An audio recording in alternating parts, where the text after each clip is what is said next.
when I went to Dover Castle at the end of last year, the Great Tower was closed. And so this year I went back there again and it was open. And I also heard that Thomas Becket's chapel was inside the Great Tower. And when I went in there the first time, I saw a tapestry with Thomas Becket's face on, but I didn't see the chapel. And when I came out of the castle, I ended up speaking to one of the interpreters, and they said that the chapel was basically just around the corner from his tapestry. So I ended up going back again and seeing the chapel. And when I went online, this is what one source said about this area of the Great Tower. This is a church in miniature on the second floor of Henry II's Great Tower. It is dedicated to Thomas Becket, who was murdered in Canterbury Cathedral a few years before the Great Tower was constructed. And so, although it is dedicated to him, he didn't actually see or visit this place.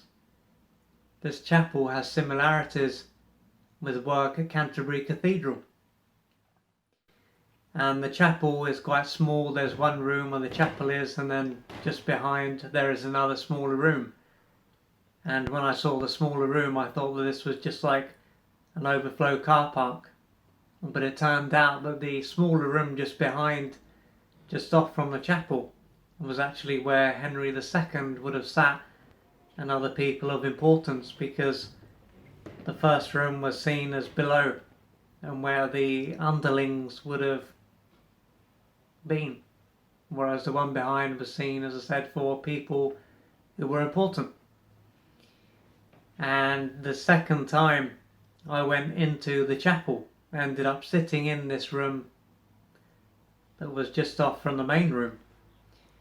And I closed my eyes, and when I did this, I experienced all this energy in my head and in my hips, and it was a powerful experience.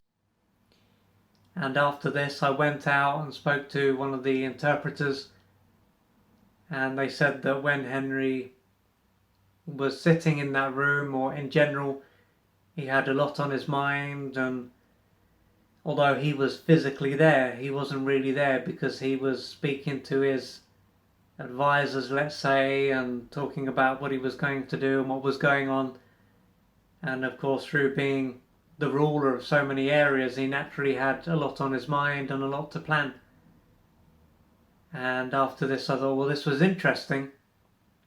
And I said to the guy that when I sat down, I had a lot going on in my mind and a lot going on in my hips, but I didn't really experience anything in my chest. And so it was as though I tuned into the experience that he would have had. So I could say that this was a past life experience, but to me it was simply a case of me tuning into this person, because on one level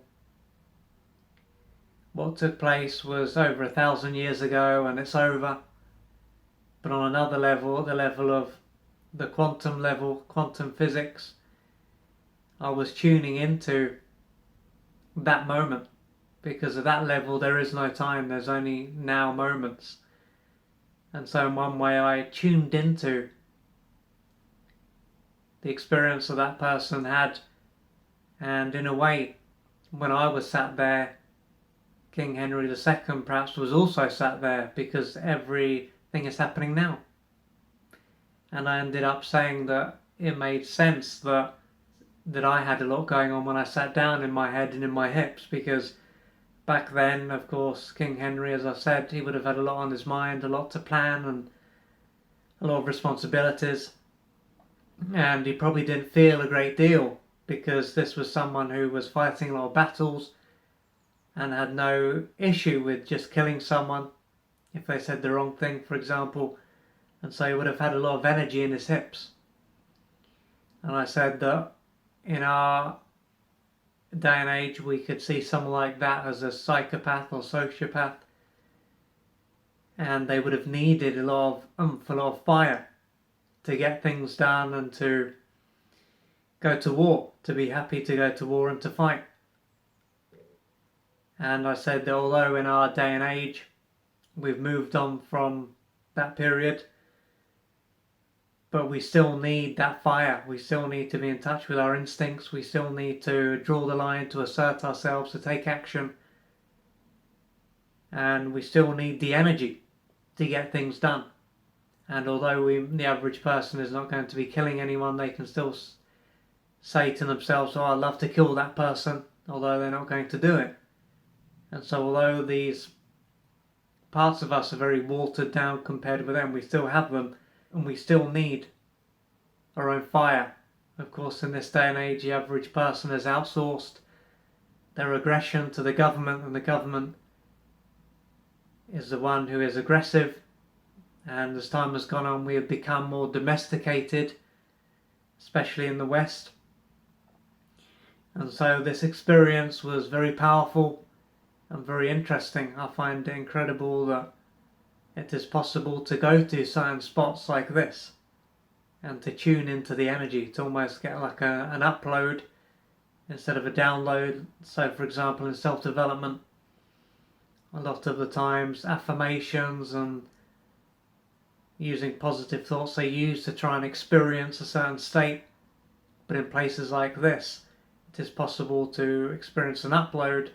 So instead of forcing something from without, something from within can come up and allow someone to have a certain experience.